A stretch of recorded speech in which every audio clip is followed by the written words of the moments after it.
For breaking news, go to iDiskiTimes.co.za. iDiskiTV powered by World Sports Betting, iDiskiTimes.co.za. It's Kaizer Chiefs moving on to the next round of the Nedbank Cup. Beating Chippa United. Really, the team that went through to the next round is the team that deserved to win, genuinely speaking. Of course, we can talk about the style of play and all of that. The second half, which the quality kind of declined. However, the team that won was the team that deserved to win. Well done to Kaizer Chiefs. They move on then to the next round of the trophy. Lindo Pep, what did you make of the game, sir? The first time. Yes, congratulations to Coach Nabi. Congratulations to the players. But in my opinion, very difficult game to watch. Even though I'm a coach, It's difficult to navigate through that opinion if someone who didn't see the game sees 3 goals on one team, which is similar to how the feeling was with the Pirates game, that you might see 3 and 1 on the other team, but there were significant phases of this game where it was not that watchable. Yeah, to be honest with you, maybe because Kaizer Chiefs won, would give them credit. Of course, unbelievable goal from Augustin Sereno. Yeah, I spoke about it in I spoke about it in my first video. Those finishes are probably the most difficult finishes in world football. I understand Ukshaya ibola outside the box, Nkulego. It's technical ability, picking a spot. That finish, Nkulego, tells you about development. It tells you about the confidence of the player. It tells you about the stature as well. Player, he can manage to play in a big club like that. To finish like that in such an environment as well. But to be honest with you, in my opinion, I like the midfield combination. I think for the first time, I'm very hard on Sam Gelozwane. But today he availed himself. He was always available in a build-up process, in the progressive line. And I think in my opinion today, I saw a couple of forward passes. We always say when we speak to midfielders, can you do it the whole game? Yeah, can you be consistent? Can you be consistent, more especially in big moments? For me, in my opinion, we're in the Kaizer Chiefs. And I always say, the reason why I understand that there's about Junior, they're critical of Utlele in terms of not seeing him on the pitch. But for me, when I watch football, sometimes I don't want to see my defensive midfield like a cool. That tells me that there's less mistakes in the game. And as you can see, Kaizer Chiefs, that's the reason why they kept the clean sheet. You didn't see much of him. Is he genuinely a defensive midfielder or a holding midfielder? I don't. Could he mark for you if you needed him? If you were in a difficult match against a better opposition, would you want to play him there? I think he's more of an 8. But I think based on what they have already as a Kaizer Chiefs, he's probably the best seater because technically he's very good. He can read the game very well and he's probably properly developed. Junior international. For me, the combination with they're both ball players in my opinion. I think they combined very well. Miguel won his battle, no Evanga, which was very important because Evanga normally is a bully. Maybe not ball playing, but he's a bully. I thought maybe it might bully Ututli. So I think I'm happy because now Ututli bega is sweep Ankulego. Miguel, give it to me. I like that. Even how he took the penalty. He takes responsibility. He might not be a player that we like in terms of but I like some of the characteristics that he has from leadership perspective. He's a player that Kaizer Chiefs can work with. Is he a future Kaizer Chiefs player? Maybe in the future, maybe not. But for now, those are the kind of characters they need to help them in games like this and in situations like this, in those moments. Very same no Lilepo. Last week I said there's a threat.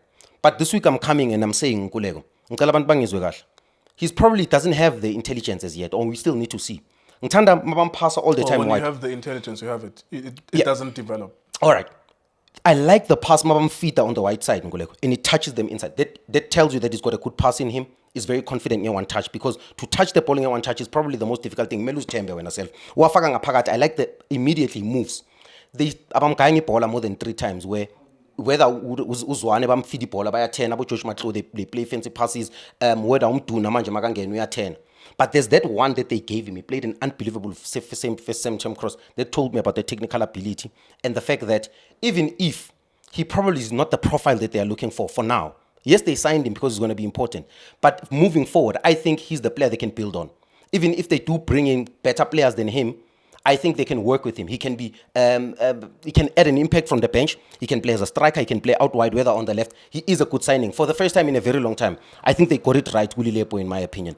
Yeah, I was about to ask, do you trust that he is a wide player? He's a typical winger, in my opinion. Typical winger that also has a profile of playing as a 9. He's got the profile of playing as a 9, but I prefer him more as a right winger. Exactly where he's playing. Run behind the defense, play those one touches, stop complicating it ball. He plays like a typical traditional winger. Udlali 7 lamchit. It tells you that he's that kind of a pass. He would want that pass if he was playing as a striker. Because if you're a winger, sometimes you play balls that you would appreciate as a striker. So he played that ball knowing very well that it would cause a threat to Nawal as the goalkeeper. But other than that, before I think we've got a goalkeeping crisis in this country, in my opinion.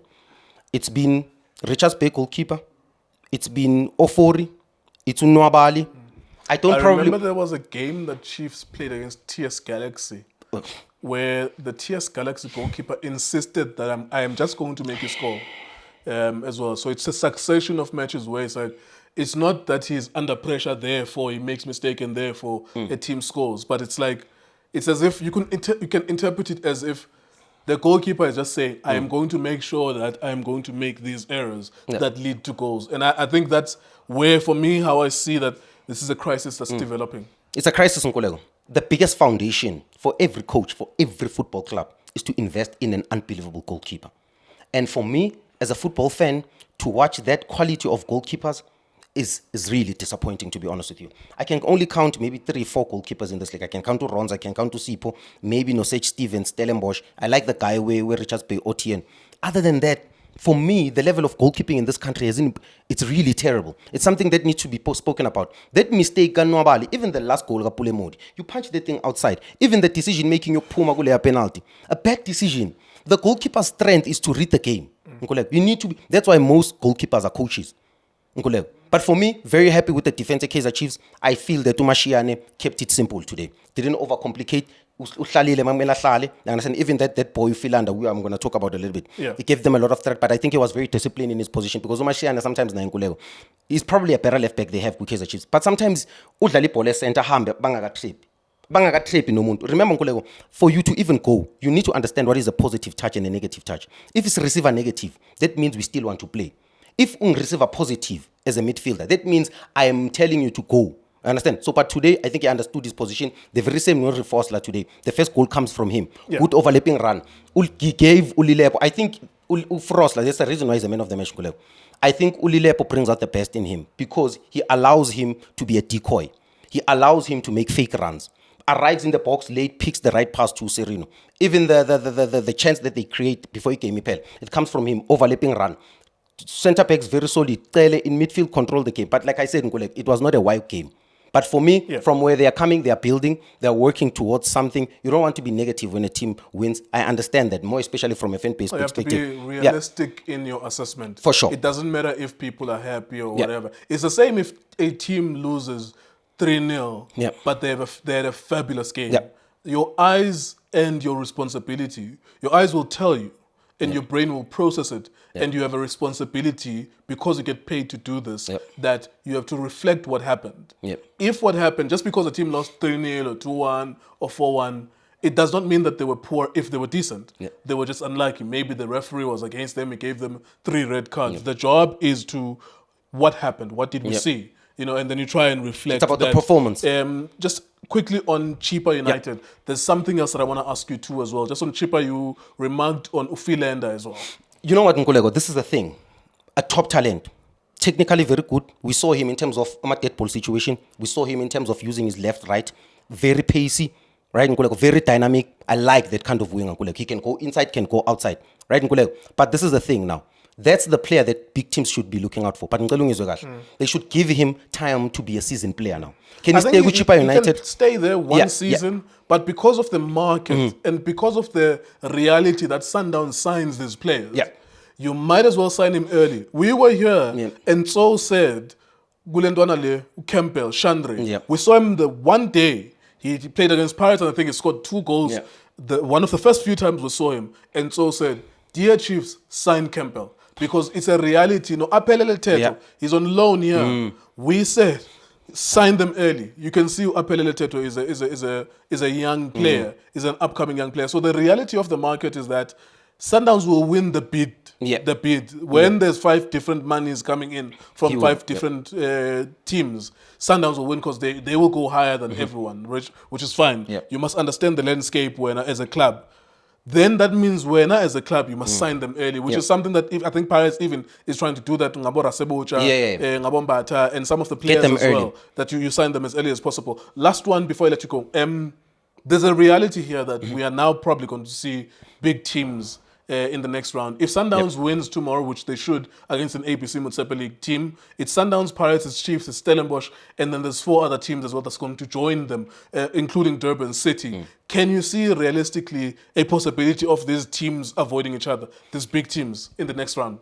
I see one of these 3 teams playing against each other. I do see a Stellenbosch playing maybe a Pirates. I do see another Kaizer Chiefs or Sundowns or Pirates Sundowns match. But I do see a big fixture in this coming match. But Nkulego, it's very important to mention that when there is a big player like Hufile, and I'm sorry to go back to him, Sure.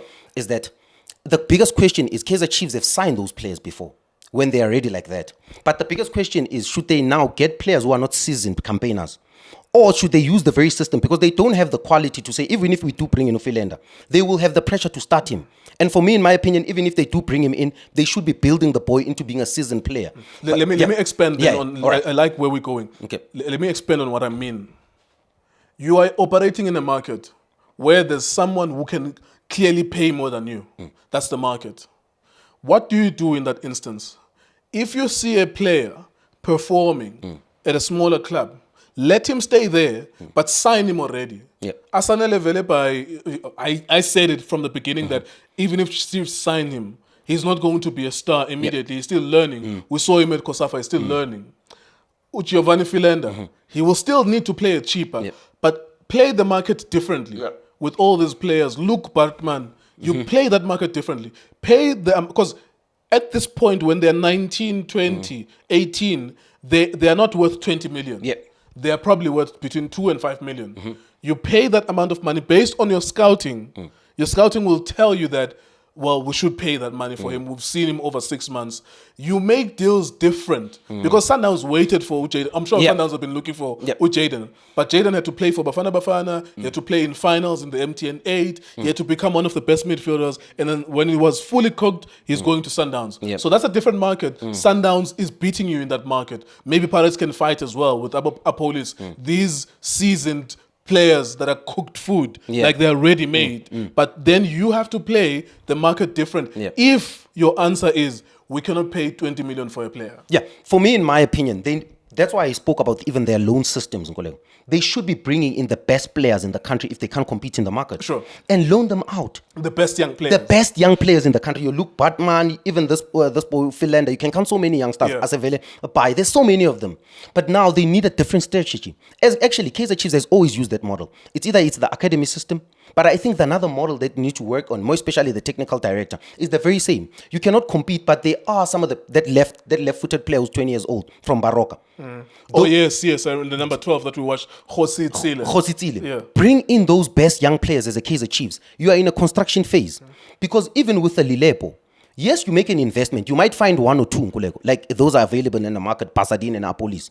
Then those should be your starters.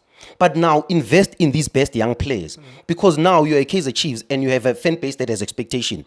You need seasoned players. The other question as well, we need to wrap it up with the other guys need to come in. If Mabena can be signed by Sundowns at Schools of Excellence, Noletlaku, and Mofokeng as well from the School of Excellence Pirates, what is stopping you from being able to make deals with those clubs as well? Just a final word on that. I don't know. Thank you.